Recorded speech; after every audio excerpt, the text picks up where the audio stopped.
মধু, তুমি এখানে আর আমি তোমাকে সারা বাড়ি খুঁজে বেড়াচ্ছি। এখানে দাঁড়িয়ে কি করছিলে? আপনার কাছে এসেছিলাম মেম সাহেব। আবার মেম সাহেব? তোমাকে বলেছি না আমাকে মেম সাহেব বলে ডাকবে না, আর আপনি করেও বলবে না। শোনো, আপনজনকে আপনি করে বলতে নেই, সব সময় তুমি করে বলবে, কেমন? জি। অমন করে তাকিয়ে কি দেখছো? স্বপ্ন।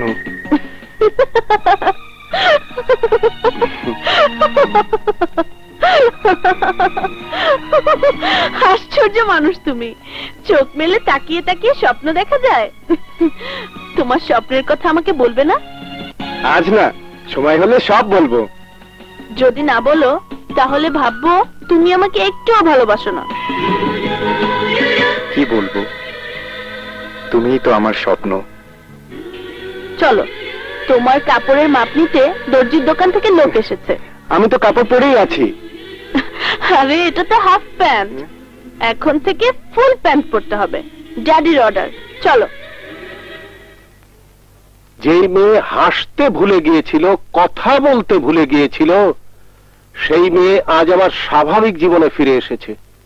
ডাক্তার কবিরাজ দিয়ে যা সম্ভব হয়নি, ওই ছেলে একাই তা সম্ভব করেছে। বিপদের দিনে মধুকে পেয়েছিলাম বলেই। বলছিলাম কি স্যার, শত হলেও মধু যুবক ছেলে, বোকা বলদ যাই হোক, ওকে বাড়িতে রাখার দরকার কি? না মানে বলছিলাম যে ঘি আর আগুন পাশাপাশি থাকলে। জয়নাল, অনধিকার চর্চা আমি পছন্দ করি না। এসো। দাদি, এই তো পেয়েছি। এসো এসো মধু, এসো। কোথায় ছিলে তুমি? নীলা তো তোমাকে খুঁজে খুঁজে হয়রান।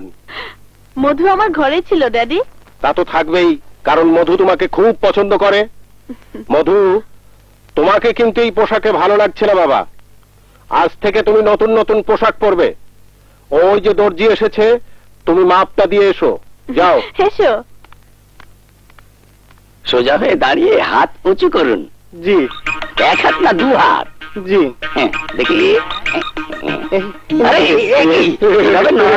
মাপ নেব কিভাবে? নড়াচড়া করো না। কি করবো, কাতুকুতু লাগে তো। পুরুষ মানুষের উপর কাতুকুতু আছে নাকি? আছে না? না, নাই। দেখি তো, দেখি তো। না না,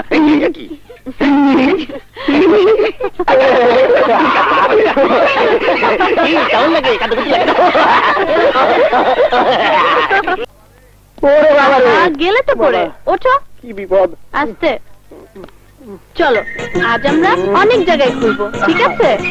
হাঁটতে পারছি না তো, জুতাটা খুলে রেখে আসি। আরে না না, এখন থেকে সব সময় তোমাকে ফিটফাট থাকতে হবে, না হলে আমার পাশে তোমাকে একদম মানাবে না। চলো। কি বিপদ রে বাবা, কেমনে নামবো? দাঁড়াও, আমি ধরছি। আসো। পড়ালো। আস্তে। কেমন লাগে টাইটটাই? হ্যাঁ ঠিক আছে তো, সাবধানে।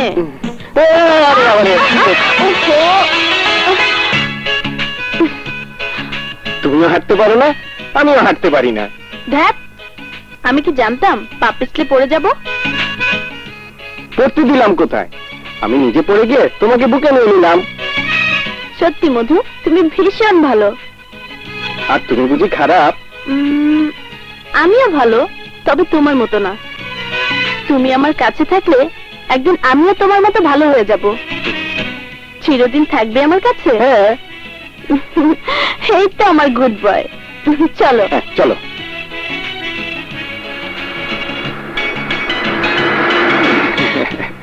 খুব ভালো লাগছে। কোথায় নিয়ে যাচ্ছে আমাকে আজকে?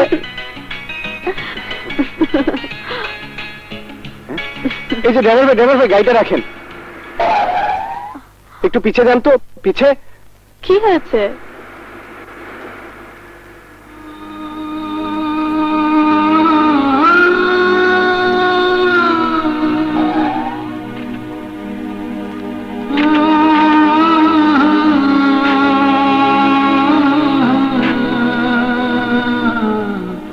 কেমন আছেন চাচা? ভালো। আমাকে চিনতে পারেননি? না। ওই যে আমি একদিন পানি খাচ্ছিলাম, আপনি আমাকে অর্ধেক রুটি দিয়েছিলেন, মনে নেই? কারে কি কোন স্যার এর জীবনের কথাই মনে নাই। মানে মানে বাসের লগে ধাক্কা খায়া মরতে বইছিল, পুলিশ তারা হাসপাতালে নিয়ে যায়, আমি ওই হাসপাতালের ঝাড়ুদার ছিলাম। তারপর কি হলো? অনেকদিন অজ্ঞান হয়ে আসিল, জ্ঞান ফেরার পর সে তার স্মৃতিশক্তি হারায় ফেলায়, কোথ নাইছে কি নাম কিছুই কইতে পারে না। সে কি, উনার আত্মীয় স্বজন কেউ আসেনি? ছেলে মেয়ে বউ? না, কেউ আহে নাই। আমিও রিটায়ার করলাম, তখন থেকে আমার লগে আছে, দুইজনে ভিক্ষা শিক্ষা করি, খাই, এইভাবে দিন চলে যাইতেছে। আহারে, কার স্বামী কার বাবা কে জানে। নীলা, 100 টাকা দাও তো। এই নাও। এটা রাখুন চাচা। আহা, রাখুন না। আসি, চলো।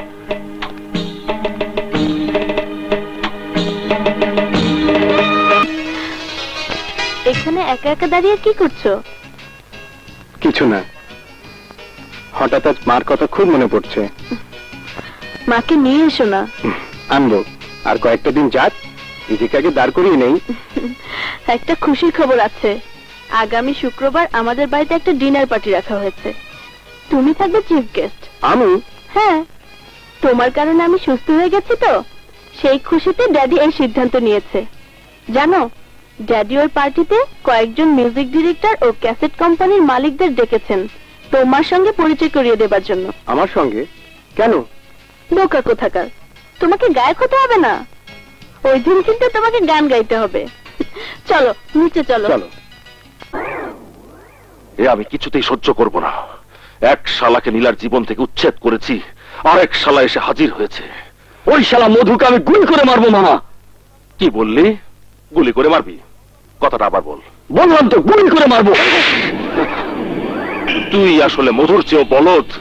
আরে মধুকে মেরে ফেললে নীলা আবার অসুস্থ হয়ে যাবে, তখন ওকে বিয়ে করে বাসর ঘরের পরিবর্তে পাগলা গারদে নিয়ে যেতে হবে।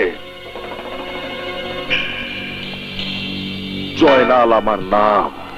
সময় হলে এমন চাল চালবো, দেখবি চৌধুরী সাহেবের আদরের মধু করল্লা হয়ে গাছের ডগায় ঝুলছে। শিকদার সাহেব এসেছেন, এখনই মাল ডেলিভারি নিতে চান। জানি আয়। ওকে বস।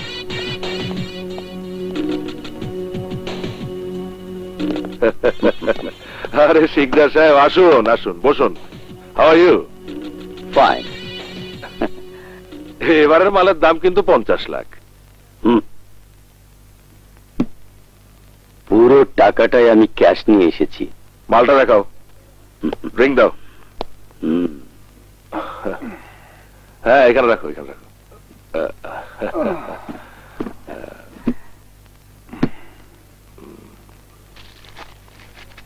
দেখুন, শিকদার সাহেবকে দাও।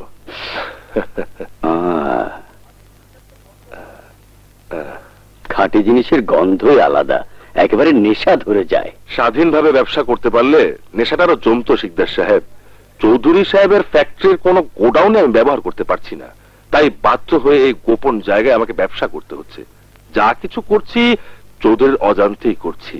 চৌধুরীর মেয়ে নীলার সঙ্গে মোস্তাকের বিয়েটা দিয়ে ফেলুন, দেখবেন সব আপনার নিজের হয়ে গেছে। সেখানে তো সমস্যা শিকদার সাহেব। নীলার ব্যাপারে সবই তো আপনি জানেন। ভেবেছিলাম ও আর ভালো হবে না, আর এই অবস্থায় কেউ ওকে বিয়েও করতে চাইবে না। দুর্বল মুহূর্তে অফারটা দিলে চৌধুরী সাহেব নিশ্চয়ই মোস্তাকের হাতে মেয়েকে তুলে দিবে। কিন্তু কিন্তু কদিন আগে গ্রাম থেকে মধু নামের একটা মূর্খ বলদ এসে নীলার ঘাড়ে চেপেছে, আর নীলাও তাকে নিয়ে হাসি তামাশা করতে করতে দিব্যি ভালো হয়ে উঠছে। বলুন কি? তাহলে আর বলছি কি? কি নাম বললেন? মধু।